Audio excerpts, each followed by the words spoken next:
In this video, I'm going to show you how to fix Turo mobile app not working. First, to resolve this issue, we will first head over to our device settings.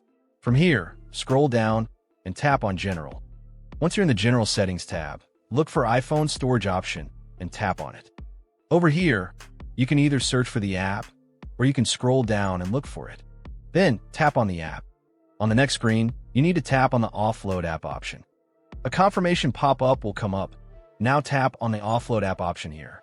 It'll take a bit for processing, and then a reinstall button will show up.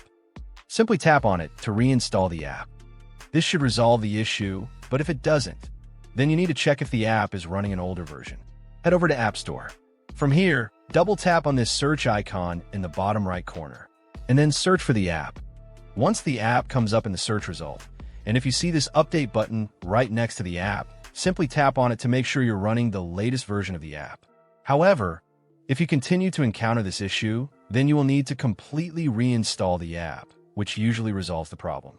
Head over to this screen the way we did before, and over here, tap on the Delete App option here to uninstall the app from your device. A confirmation pop-up will come up. Now tap on the Delete option here. Once uninstalled, open up App Store and search for the app in the search bar.